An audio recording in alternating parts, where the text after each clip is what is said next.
நல்லா மொறுமொறுன்னு காரசாரமான ரோட்டுக்கடை ஸ்டைல் சமோசா யாருக்கெல்லாம் பிடிக்குமோ கண்டிப்பாக இந்த வீடியோவை சர்வ் பண்ணி வச்சுக்கோங்க. இது செய்யறது ரொம்பவே ஈஸி. இப்போ ஒரு மிக்சிங் பவுலில் மாவு மிக்ஸ் பண்ணிக்கலாம்.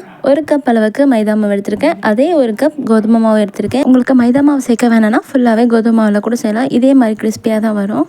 ஸோ சேர்த்துட்டு இது கூடவே தேவையான உப்பு, கொஞ்சமாக சீரகம் சேர்த்துருக்கேன். நீங்கள் சீரகத்துக்கு பதிலாக ஓமம் கூட சேர்த்துக்கோங்க. இது கூட 2லேருந்து 3 டேபிள் ஸ்பூன் அளவுக்கு எண்ணெய் சேர்த்துட்டு நல்லா இந்த மாதிரி பிடிக்குள் பதத்துக்கு வந்ததும் இப்போ இதில் கொஞ்சம் கொஞ்சமாக தண்ணி ஊற்றி மிக்ஸ் பண்ணிக்கலாம்.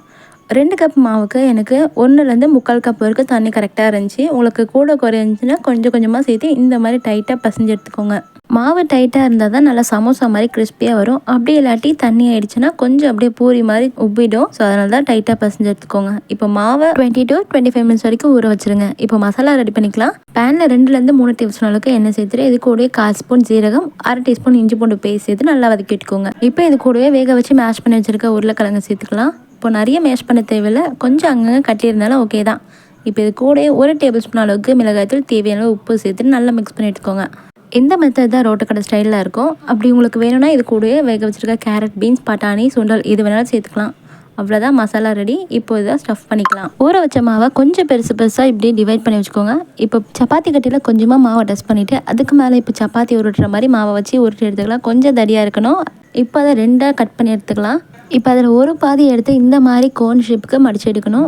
பேலன்ஸ் இருக்கிற மாவையும் இதே மாதிரி தான் 2ஆக கட் பண்ணி அதுக்கப்புறம் உள்ள ஸ்டஃப் பண்ண போகிறோம் முக்கோன் ஷேப்பில் மடிச்சுட்டு. ஸோ இப்போ எல்லாத்தையும் அதே மாதிரி ஒட்டி வச்சுக்கலாம். இந்த ஓரங்களில் தண்ணி வச்சு ஒட்டிட்டு அப்போ தான் எண்ணெயில் போடும்போது பிரியாமல் இருக்கும். அப்படி இல்லாட்டி எண்ணெயில் போட்டதுமே பிரிஞ்சிடும். மாவை இப்படி ஸ்டஃப் பண்ணிவிட்டு அதுக்கு மேலே இப்படி ஒட்டுறதுக்கு தண்ணி யூஸ் பண்ணிக்கலாம். அப்படி இல்லாட்டி கொஞ்சமாக மைதா மாவில் தண்ணி இல்லை பட்டர் சேர்த்துட்டு நல்லா மிக்ஸ் பண்ணி வச்சுக்கோங்க. அவ்வளோதான், பேலன்ஸ் இருக்கிற சமோசாலையும் இப்படி ஸ்டஃப் பண்ணிவிட்டு கொஞ்சம் அப்படியே உட்கார வச்சுருங்க. அப்போ தான் இந்த மடிப்பு கரெக்டாக இருக்கும். நம்ம ஸ்டஃப் பண்ண எல்லா சமோசாவும் அழகாக உட்காந்துட்டு இருக்காங்களே, இதே மாதிரி தான் எல்லாத்தையும் பண்ணிவிட்டு எண்ணெய் மிதமான சூட்டில் காய வச்சுட்டு அதுக்கப்புறமா ஒன்று ஒன்றா போட்டு பொரிச்சு எடுத்துடலாம். அவ்வளோதாங்க, கோல்டன் ப்ரௌனாக வந்ததும் சமோசா எடுத்துடணும். ஸோ இதுக்கப்புறமா பிளேட் பண்ண வேண்டியதுதான். அவ்வளோதாங்க, சூப்பர் அண்ட் முறுமுறுன்னு கிறிஸ்பியான ஒரு சமோசா ரெடி. கண்டிப்பாக நீங்களும் இதே மாதிரி வீட்டில் ட்ரை பண்ணி பார்த்து எப்படின்னு கமெண்ட்டில் சொல்லுங்கள். வீடியோ பிடிச்சா லைக் பண்ணிக்கோங்க. உங்களோட சமோசா ஃபேவரட் ஃப்ரெண்டுக்கு ஷேர் பண்ணி விடுங்க.